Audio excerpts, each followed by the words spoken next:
ก่อนทำการซ่อมนะครับ เดี๋ยวดูสภาพภายนอกก่อนนะครับ ของตัวเครื่อง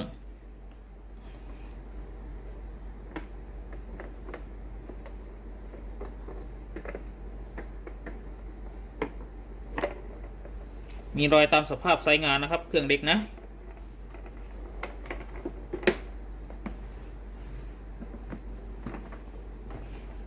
ดูในส่วนของตัวเครื่องใหญ่ก่อนนะครับ ด้านหน้าดิสเพย์นะครับ มีจุดดำๆนะด้านใน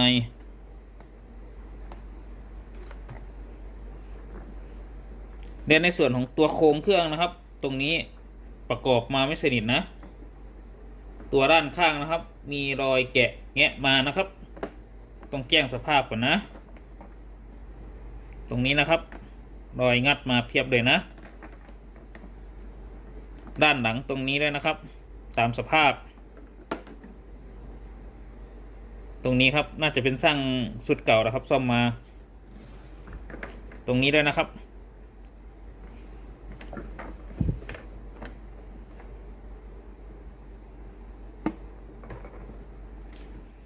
ส่วนฐานเครื่องนะครับ ตรงนี้น็อตยึดไม่สนิทนะครับ โครงฝั่งนี้ไม่รู้ว่าแตกมาหรือเปล่านะครับ เวลาแกะนะมันจะมีคลิปล็อกอยู่นี่แจ้งก่อนนะครับ ก่อนที่ผมจะทำการแกะภายในส่วนของตัวเครื่องนะ ถ้าด้านในตัวเครื่องบอร์ดมีการแกะซ่อมหรือมาเยอะในส่วนนี้ ผมก็จะประเมินราคาซ่อมยกบอร์ดเลยนะครับ ผมจะไม่ได้อะไรเป็นตัวนะครับ เบื้องต้นสภาพด้านหน้าก็มีรอยตามสภาพนะครับ การใช้งานขูดขีดเดี๋ยวพาเทสในส่วนของตัวใหญ่ก่อนนะ เดี๋ยวเสียบปลั๊กสาย AC ก่อนครับ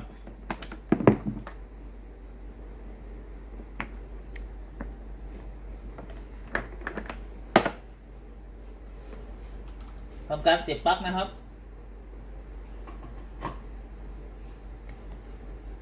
สังเกตหน้าจอนะ ไม่มีไฟอะไรติดสักอย่างเลยนะครับ อาการตามที่ลูกค้าแจ้งนะครับ เดี๋ยวพาแกะด้านในตัวเครื่องครับ ผมจะพาแกะดูด้านในของตัวเครื่องนะครับ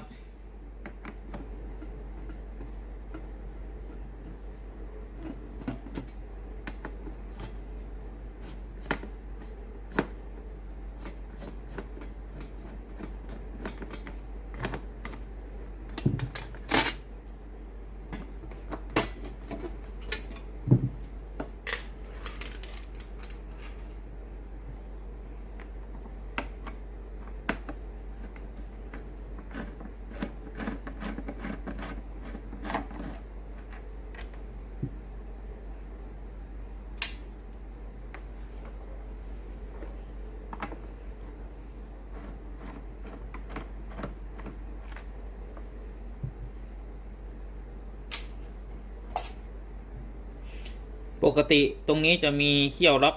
คลิปด้านข้างนะครับ2 ตัว ไม่รู้ว่าหักไปหรือยังนะครับ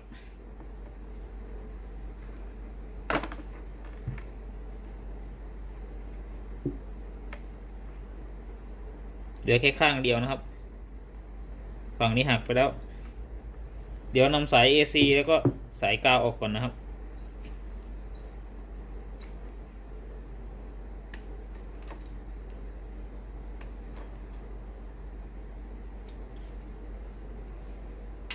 เดี๋ยวนำโครงสีขาว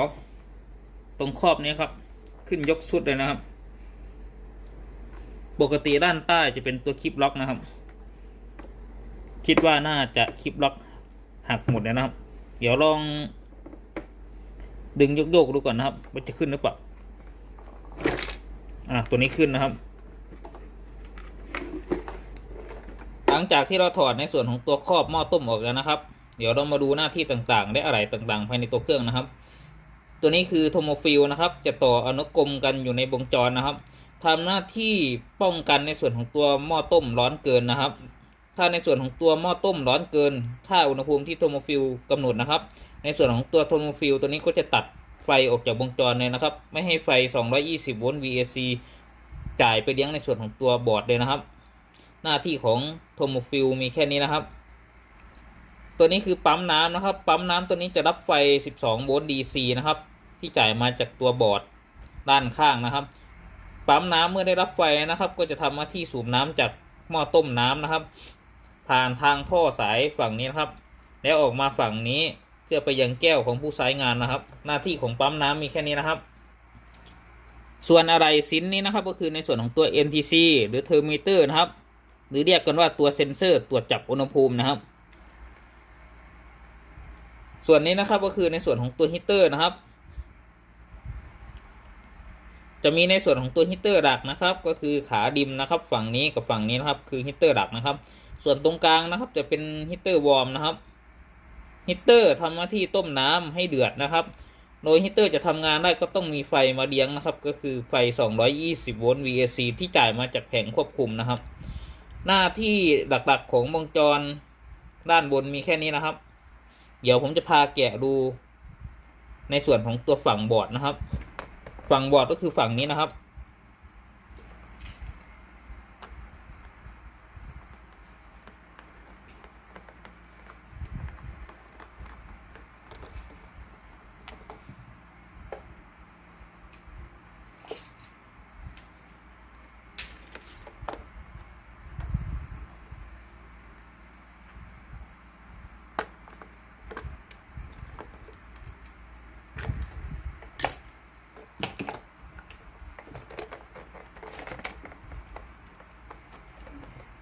เดี๋ยวนำสายแพรแผงดิสเพย์ออกก่อนนะครับ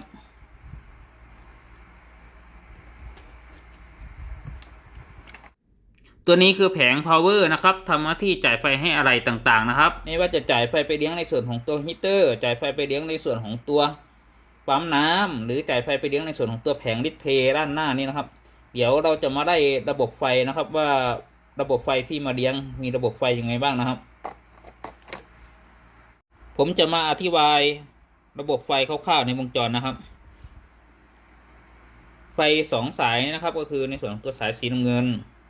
ในส่วนของตัวสายสีขาวนะครับตัวนี้คือสายที่ต่อมาจากไฟบ้านนะครับก็คือไฟ220 โวลต์ VAC นะครับผมจะได้ในส่วนของตัวสายสีขาวก่อนนะครับไฟสายสีขาวนะครับจะวิ่งเข้ามาในส่วนของตัวโทโมฟิลซึ่งเป็นฟิลควบคุมอุณหภูมินะครับตรงนี้นะครับจากโทโมฟิลก็จะผ่านมายังสายเส้นสีแดงนะครับก็คือสายเส้นนี้นะครับแล้วก็วิ่งเข้ามาในส่วนของตัวสายสีแดงนะครับตรงนี้นะครับไฟจะมารอที่บอร์ด1 เส้นนะครับแต่บอร์ดจะยังไม่ทำงานนะครับเพราะยังไม่ครบวงจรผมจะพามาได้ในส่วนของตัวสายไฟฝั่งสีน้ำเงินนะครับก็คือสายเส้นนี้นะครับสายไฟฝั่งสีน้ำเงินนะครับก็จะวิ่งเข้ามาในส่วนของตัวฮีเตอร์ดักนะครับก็คือฮีเตอร์ตรงนี้นะครับจัมป์อยู่กับสายสีแดงนะครับแล้วก็พ่วงอยู่กับฮีเตอร์อุ่นนะครับก็คือขากลางนะครับจะเป็นฮีเตอร์อุ่นนะครับสายสีส้มนะครับสายสีแดงที่ต่อร่วมกันอยู่นะครับก็จะวิ่งเข้ามาในส่วนของตัวแผงควบคุมนะครับผ่านทางสายนี้นะครับเข้ามาในส่วนของตัวซ็อกเก็ตนี้นะครับ CN1 นะครับฝั่งนี้สายสีนี้นะครับตัวนี้ไฟเข้ามาในส่วนของตัวบอร์ดเลยนะครับแต่ในส่วนของตัวบอร์ดนี้จะยังไม่ทำงานนะครับต้องรอไฟชุดสำคัญอีกชุดหนึ่งนะครับถ้ามีไฟชุดนี้บอร์ดตัวนี้จะไม่ทำงานเลยนะครับก็คือไฟที่จ่ายมาจากสายสีส้มตรงนี้นะครับที่ต่อผ่านจากกดอุ่นนะครับจากสายสีน้ำเงินต่อมาฝั่งขากลางนี้ครับเข้ามาในส่วนของตัวสายสีส้มนะครับไฟเส้นสายสีส้มนะครับก็จะวิ่งเข้ามาในส่วนของตัวซ็อกเก็ตฝั่งนี้นะครับก็คือเข้ามาที่บอร์ดแล้วตัวนี้ครบวงจรเลยนะครับเดี๋ยวผมจะพามาตรวจสอบว่าไฟที่จ่ายมาเลี้ยงในส่วนของตัวบอร์ดไฟ220 โวลต์มีไฟมาหรือเปล่าโดยผมจะพาวัดไฟนะครับสายสีแดงเข้มกับสายสีส้มแล้วก็สายสีแดงเส้นเล็กนะครับว่ามีไฟจ่ายมาหรือเปล่า220 โวลต์ VAC นะครับเดี๋ยวพามาวัดไฟครับหลังจากที่เรารู้หลักการทำงานของวงจรไฟแบบคร่าวๆแล้วนะครับเดี๋ยวทำการต่อรองในส่วนของตัวไฟและวัดไฟมาเลี้ยงในส่วนของตัวบอร์ดอีกรอบหนึ่งครับตัวนี้จะใช้ ในส่วนของตัวสายจากด้านนอกนะครับเพราะสายที่ติดมากับตัวสั้นนะครับส่วนสายกาวตัวนี้จะไม่ต่อนะครับต่อในส่วนของตัวสาย AC นะครับ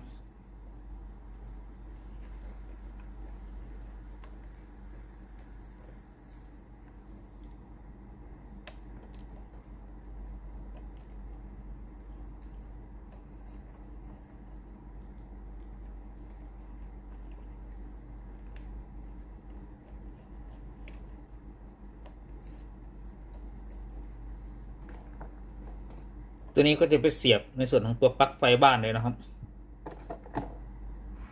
หลังจากที่เรารู้หลักการทำงานแบบคร่าวๆไว้นะครับของวงจรเดี๋ยวผมจะพามาวัดไฟที่มาเลี้ยงในส่วนของตัวบอร์ดนะครับ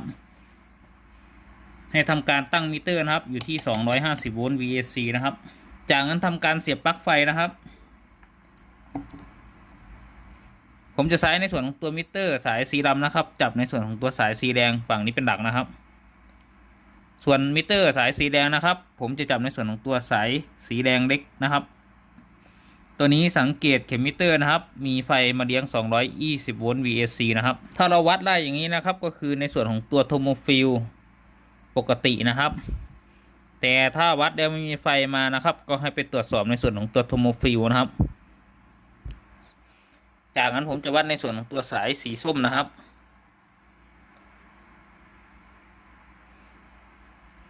ให้สังเกตเข็มมิเตอร์นะครับตัวนี้มีไฟ220โวลต์ VAC มาเลี้ยงนะครับถ้าเราวัดแล้วไม่มีไฟมานะครับให้เราไปดูในส่วนของตัวขาฮีเตอร์อุ่นนะครับว่าในส่วนของตัวขาฮีเตอร์อุ่นกับฮีเตอร์ดักที่มีไฟมาเลี้ยงมันขาดหรือเปล่านะครับหลังจากที่เราตรวจสอบแล้วมีไฟ220โวลต์ VAC มาเลี้ยงในส่วนของตัวบอร์ดนะครับอันดับต่อไปนะครับให้เราตรวจสอบในส่วนของตัวฟิลนะครับที่บอร์ดให้ทำการตั้งมิเตอร์อยู่ที่คูณ1นะครับแล้วทำการวัดฟิล2ข้างนะครับสังเกตในส่วนของตัวเข็มมิเตอร์นะครับตัวนี้เข็มมิเตอร์ขึ้นนะครับก็แสดงว่าในส่วนของตัวฟิลไม่ขาดนะครับก่อนที่เราจะทำการซ่อมเจาะบอร์ดนะครับเดี๋ยวเรามาดูวงจรต่างๆภายในตัวเครื่องนะครับว่าวงจรต่างๆภายในตัวเครื่องทำหน้าที่อะไรกันบ้างนะครับเรามาดูในส่วนของตัววงจรเรียงกระแสนะครับประกอบด้วยไดโอด4ตัวนะครับ1 2 3 4นะครับตัวนี้จะต่อร่วมกันนะครับเมื่อไดโอด4ตัวต่อร่วมกันนะครับจะกลายเป็นวงจรบิดเร็กติฟายเออร์นะครับทำหน้าที่แปลงไฟบ้านนะครับก็คือไฟ220โวลต์ VAC นะครับให้เป็นไฟ DC นะครับวงจรต่อไปนะครับก็คือวงจรป้องกันไฟเกินนะครับป้องกันไฟกระชากนะครับประกอบด้วยในส่วนของตัวอะไหล่3ชิ้นนะครับคร่าวๆมีในส่วนของตัวฟิลวาลิเตอร์และในส่วนของตัวคาปาซิเตอร์นะครับวงจรต่อไปนะครับก็คือวงจรลดแรงดันนะครับวงจรลดแรงดันนะครับประกอบด้วยในส่วนของตัว SCR 1ตัวนะครับและก็ในส่วนของตัวรีซิสเตอร์และในส่วนของตัวซีเนอร์นะครับตัว SCR นะครับในวงจรจะทำหน้าที่เหมือนสวิตช์อิเล็กทรอนิกส์ตัวหนึ่งนะครับทำหน้าที่ตัดต่อไฟให้จ่ายไปยังไฟสุดเล็กนะครับหลักการทำงานคร่าวๆของตัว SCR ก็คือขาแอโนดนะครับรับไฟ200โวลต์ DC นะครับและในส่วนของตัวขาแอโนดนะครับจะต่อกับ R เพื่อลดแรงดันอีก2ตัวนะครับและต่อด้วยซีเนอร์ไดโอดนะครับเพื่อมาทิกในส่วนของตัวขาเกจนะครับเพื่อให้ในส่วนของตัวขาแอโนดนำกระแสไหลมายังขาแคโทดได้นะครับวงจรต่อไปนะครับก็คือวงจรตัดต่อไฟไปเลี้ยงในส่วนของตัวฮีเตอร์นะครับประกอบด้วยรีเลย์และก็ไดโอดและในส่วนของตัวทรานซิสเตอร์นะครับจะทำการตัดต่อไฟจากขาไฟสีแดงฝั่งนี้นะครับตัดต่อผ่านรีเลย์ออกมายังขาไฟสีน้ำเงินฝั่งนี้นะครับโดยจะสั่งงานด้วย CPU ด้านหน้าเครื่องอีกรอบหนึ่งนะครับเดี๋ยวมาดูด้านใต้ปิ้นกันนะครับตัวนี้คือวงจรจ่ายไฟไปเลี้ยงในส่วนของตัวปั๊มน้ำนะครับก็คือในส่วนของตัว IC นะครับตัวนี้จะมีการสั่งงานมาจากแผงด้านบนนะครับก็คือแผงคอนโทรลด้านบนนะครับ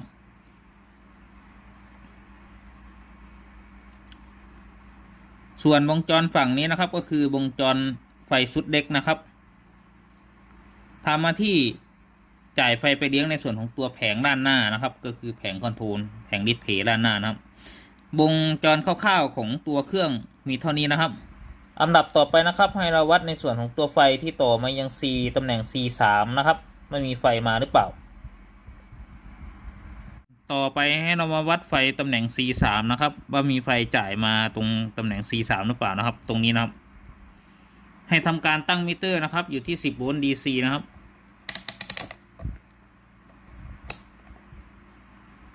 จากนั้นทำการเสียบปลั๊กไฟนะครับวัด2 ขาคู่กันนะครับ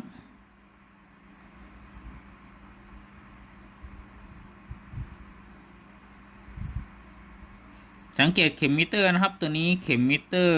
จะขึ้นประมาณ1 โวลต์นะครับก็แสดงว่ามีไฟจ่ายมาที่ C ตัวนี้ประมาณ1 โวลต์นะครับ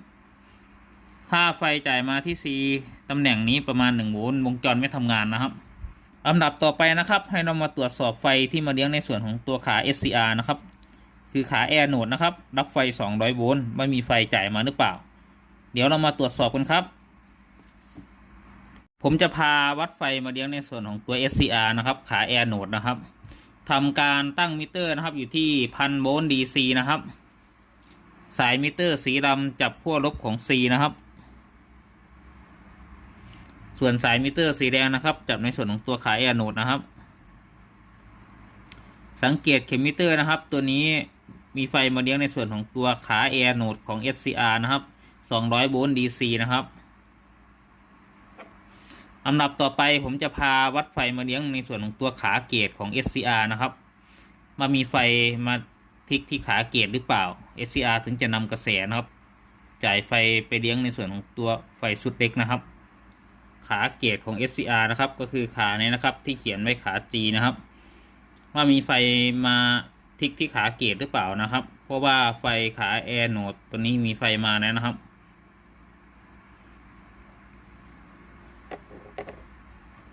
ให้ทำการตั้งมิเตอร์นะครับอยู่ที่10 โวลต์ DC นะครับทำการเสียบปลั๊กไฟนะครับสายมิเตอร์สีดำจับที่ขั้วลบของ C นะครับส่วนสายมิเตอร์สีแดงนะครับจับในส่วนของตัวขาเกต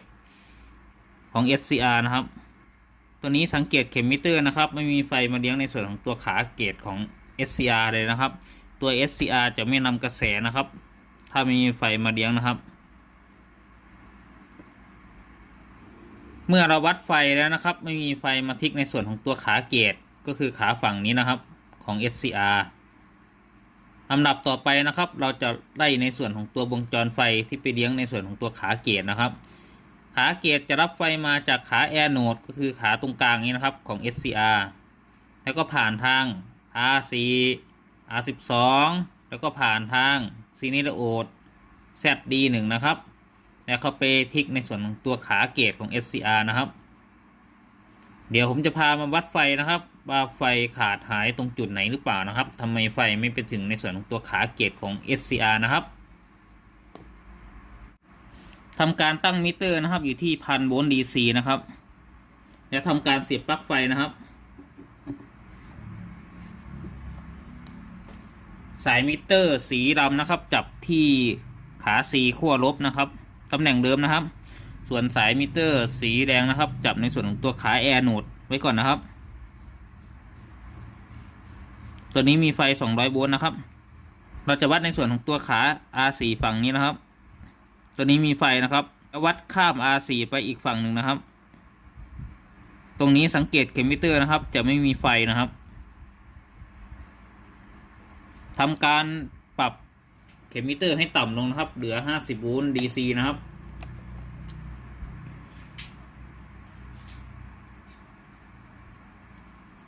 วัดขา R4 ตำแหน่งเดิมนะครับ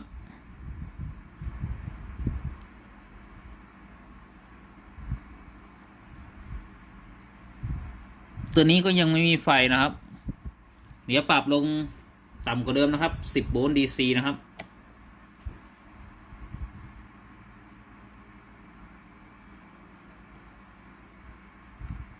ตัวนี้ก็ยังไม่มีไฟผ่านในส่วนของตัว R4 นะครับ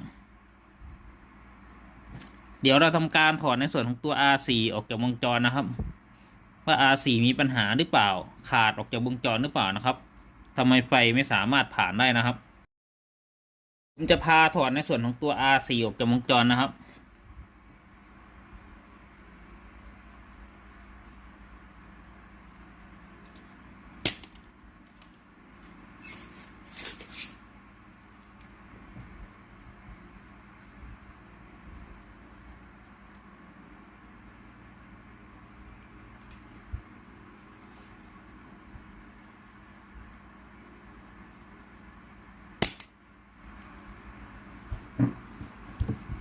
ถอดในส่วนของตัว R4 ออกจากวงจรนะครับ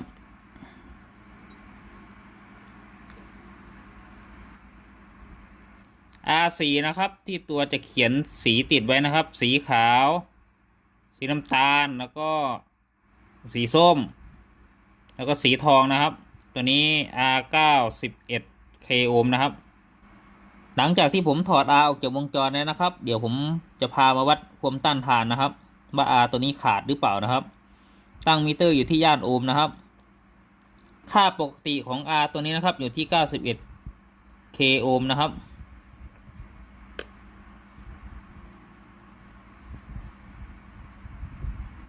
สังเกตตัวเลขดิจิตอลนะครับตัวเลขดิจิตอลไม่ขึ้นเลยนะครับก็แสดงว่า R ตัวนี้ขาดแล้วนะครับหลังจากที่เราถอดในส่วนของตัว R4 ออกจากวงจรเนี่ยนะครับตัวนี้ R ขาดนะครับ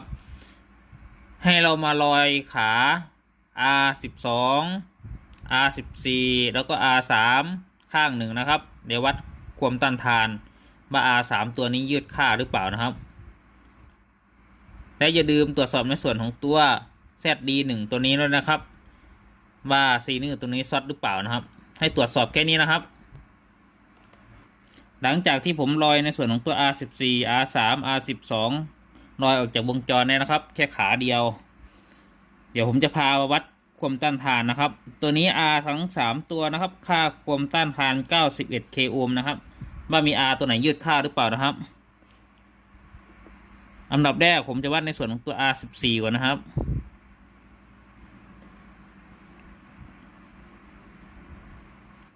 สังเกตตัวเลขดิจิตอลนะครับตัวนี้ขึ้น 91K โอห์มนะครับก็แสดงว่าตัวนี้ไม่ยืดค่านะครับ R14 ผ่านไปเช็คในส่วนของตัว R3 สังเกตตัวเลขดิจิตอลนะครับตัวนี้ขึ้น 90K ตัวนี้ไม่ยืดค่านะครับบวกลบ 20%เรามาดูในส่วนของตัว R12 นะครับสังเกตตัวเลขดิจิตอลนะครับ R12 ขึ้นประมาณ 105K นะครับก็แสดงว่าในส่วนของตัว R12 ตัวนี้ก็ยืดค่านะครับเราก็ต้องเปลี่ยนในส่วนของตัว R12 แล้วก็ตัว R4 นะครับเสีย2ตัวเลยนะครับในส่วนของตัวอะไรนะครับต่อไปนะครับให้เรามาตรวจสอบในส่วนของตัวซีเนอร์นะครับตำแหน่ง ZD10 นะครับให้ลอยขาขึ้นมา1ข้างนะครับและทำการตั้งมิเตอร์นะครับอยู่ที่ 10K หรือ 100K นะครับถ้ามีนะสายมิเตอร์สีดำนะครับผมจะจับในส่วนของตัวขาแอนโนดนะครับส่วนสายมิเตอร์สีแดงจับในส่วนของตัวขาแคโทดนะครับตัวนี้เข็มมิเตอร์จะต้องขึ้นนะครับเพราะว่าไบอัสถูกทางนะครับเมื่อผมสายในส่วนของตัวสายสีแดงนะครับจับในส่วนของตัวขาแอนโนดและสายสีดำนะครับจับในส่วนของตัวขาแคโทดตัวนี้เข็มมิเตอร์จะต้องไม่ขึ้นนะครับตัวนี้เข็มมิเตอร์ไม่ขึ้นนะครับก็แสดงว่าในส่วนของตัวซีเนอร์ไดโอดตัวนี้ดีนะครับอันดับต่อไปนะครับผมจะพาเปลี่ยนในส่วนของตัว R ตำแหน่ง R4 และ R12 เข้าไปในวงจรนะครับ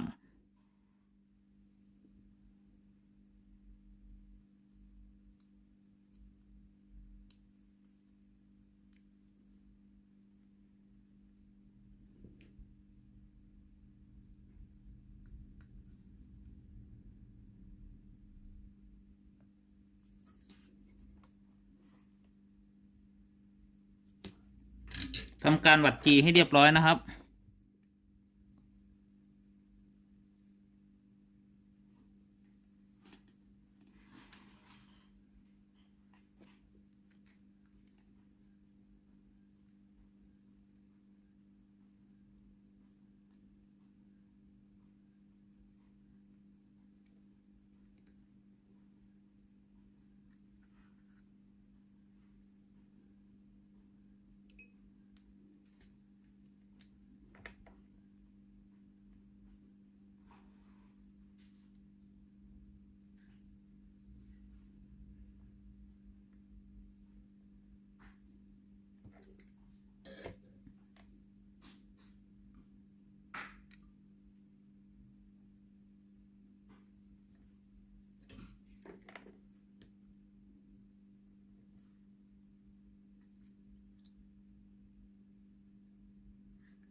แล้วทำการตัดขาอะไหล่ให้เรียบร้อยครับ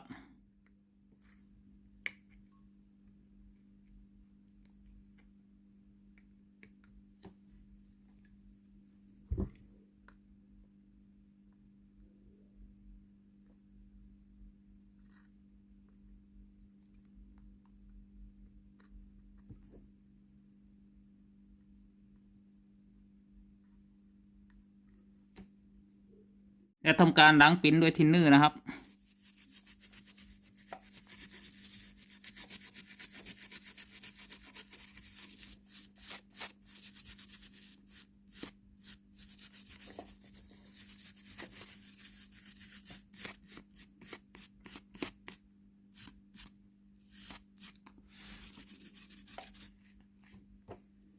หลังจากที่ผมเปลี่ยนในส่วนของตัว R เข้าไปในวงจรแล้วนะครับลำดับต่อไปนะครับเดี๋ยวผมจะถอดในส่วนของตัวแผงดิสเพย์ด้านหน้ามาต่อให้ครบวงจรเดี๋ยวผมวัดไฟให้ดูอีกรอบหนึ่งนะครับถอดในส่วนของตัวแผงหน้าดิสเพย์ออกมาก่อนนะครับ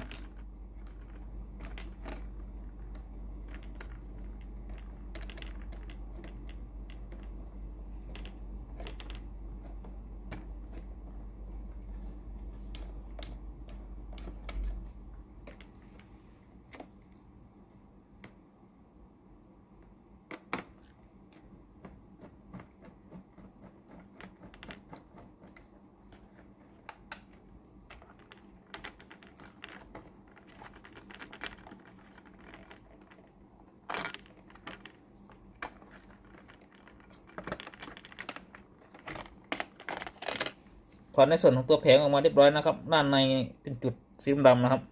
น่าจะติดอยู่ด้านในของตัวเลขเลยนะครับ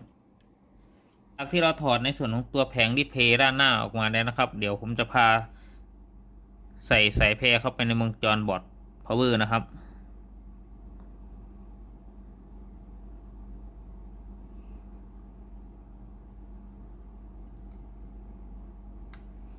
เดี๋ยวผมจะพาเสียบในส่วนของตัวปลั๊กไฟนะครับ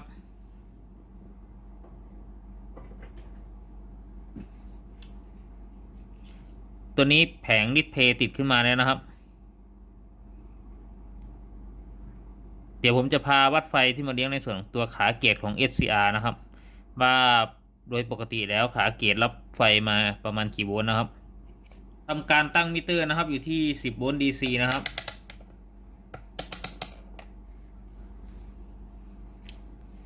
และทำการเสียบปลั๊กไฟ AC นะครับ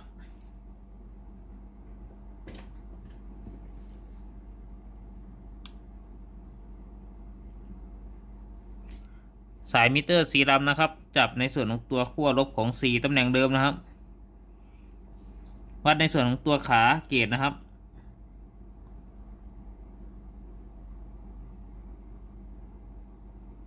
สังเกตเข็มมิเตอร์นะครับจะขึ้นประมาณ3 โวลต์ DC นะครับเดี๋ยวผมจะพาวัดตำแหน่ง C ที่เราวัดครั้งแรกมีไฟแค่1 โวลต์นะครับว่าไฟจะเพิ่มขึ้นหรือเปล่านะครับตัวนี้ไฟเพิ่มขึ้นมาประมาณ 8.2 โวลต์นะครับ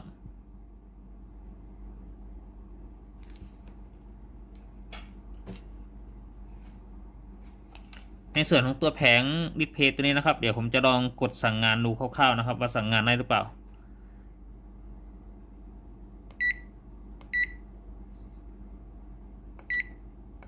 ตัวนี้ตั้งอุณหภูมินะครับเดี๋ยวผมจะทำการกดในส่วนของตัวน้ำดูก่อนนะครับกดเทสในส่วนของตัวปั๊มน้ำนะครับทีนี้ยินเสียงปั๊มน้ำนะครับเดี๋ยวผมจะพาประกอบในส่วนของตัวแผงดิสเพย์ตัวนี้เข้าไปในวงจรนะครับเดี๋ยวเทสดูอีกรอบหนึ่งนะครับในส่วนของตัวแผงดิสเพย์เข้าไปในวงจรครับ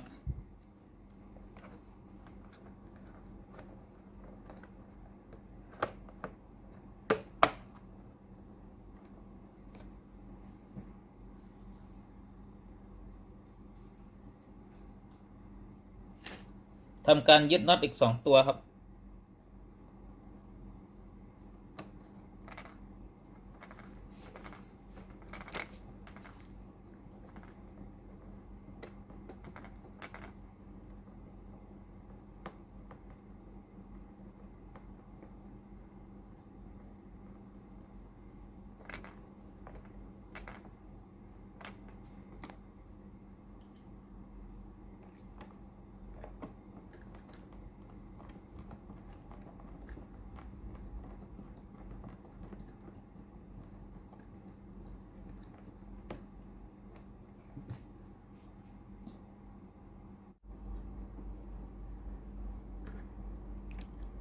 สียบในส่วนของตัวสายแพรนะครับ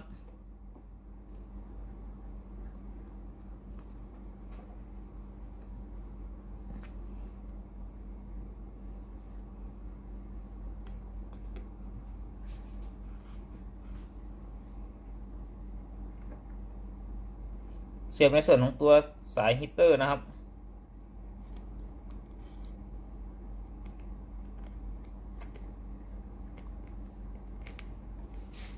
ประกอบในส่วนของตัวบอร์ดเข้าไปในตัวโครงนะครับ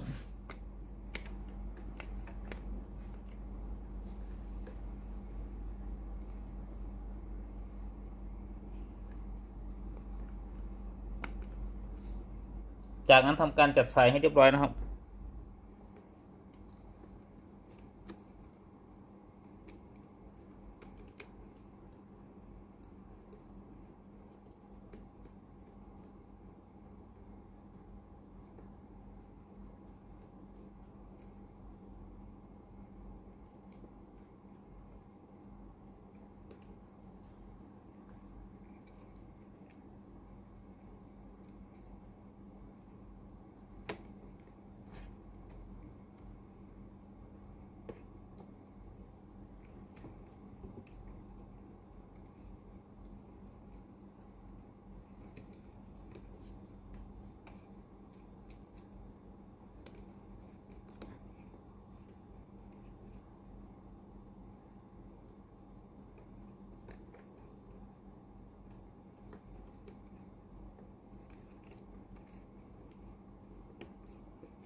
ใส่ในส่วนของตัวครอบด้านบนนะครับ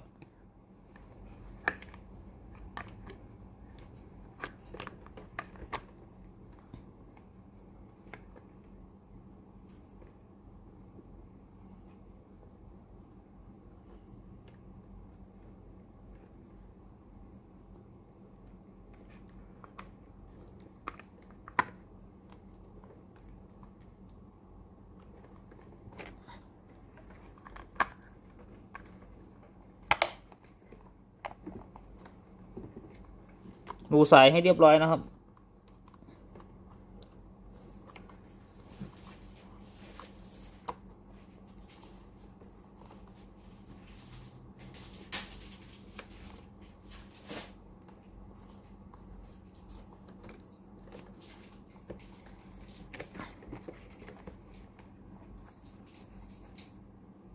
งั้นจัดในส่วนของตัวสายท่อน้ำให้เรียบร้อยครับ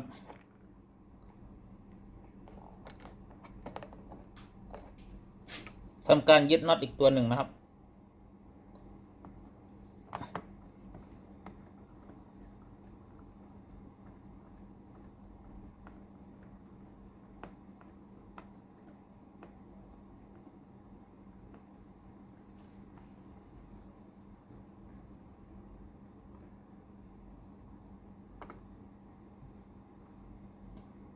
จากนั้นใส่ในส่วนของตัวฝาครอบเครื่องนะครับ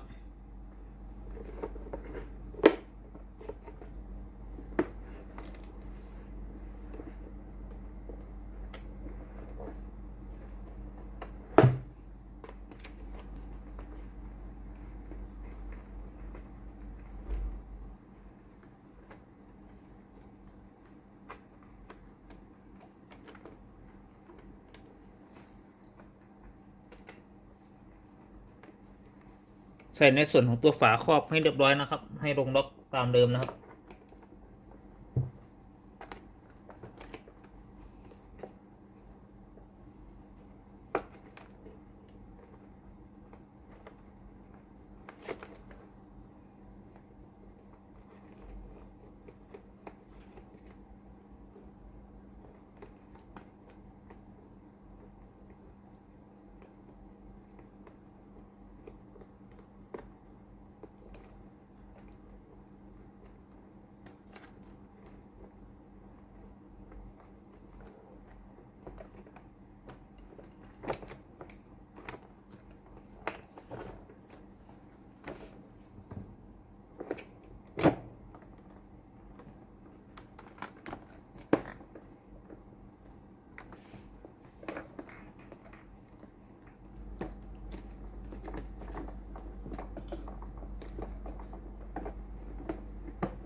ำการยึดน็อตอีก1ตัวครับ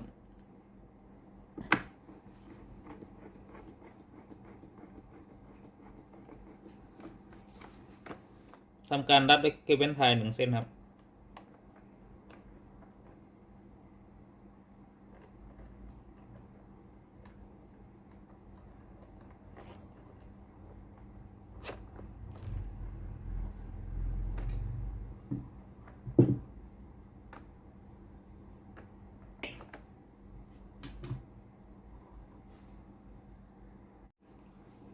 จากนั้นขันน็อต1 ตัวครับ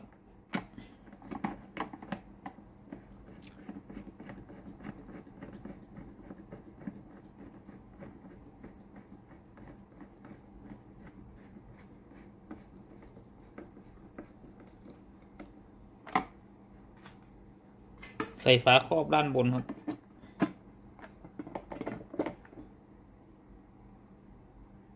ทำการยึดน็อต1 ตัวครับ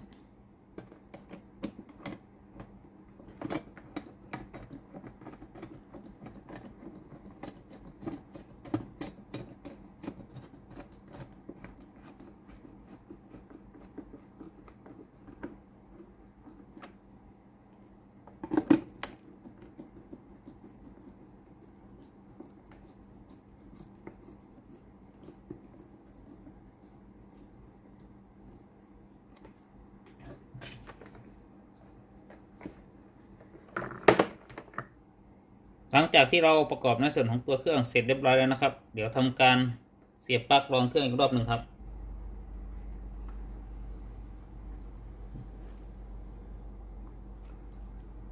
ตัวนี้หน้าจอติดขึ้นมาแล้วนะครับ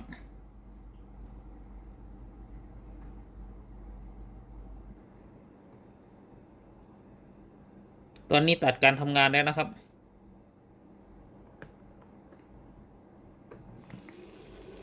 ด้านในน้ำเดือดเลยนะครับเดี๋ยวทำการกดน้ำดูนะครับ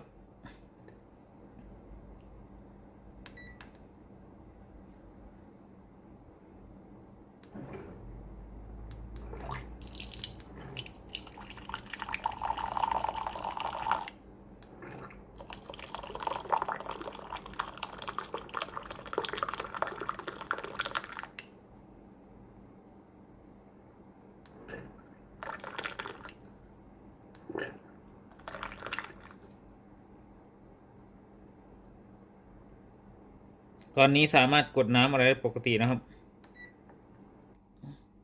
สรุปอาการเสียของกระติกน้ำร้อนยี่ห้อ Panasonic นะครับอาการไฟไม่เข้าเครื่องนะครับหน้าจอไม่ติดนะครับตัวนี้มีอะไรเสีย2 ตัวนะครับก็คือในส่วนของตัว R เสียนะครับขาดออกจากวงจรนะครับ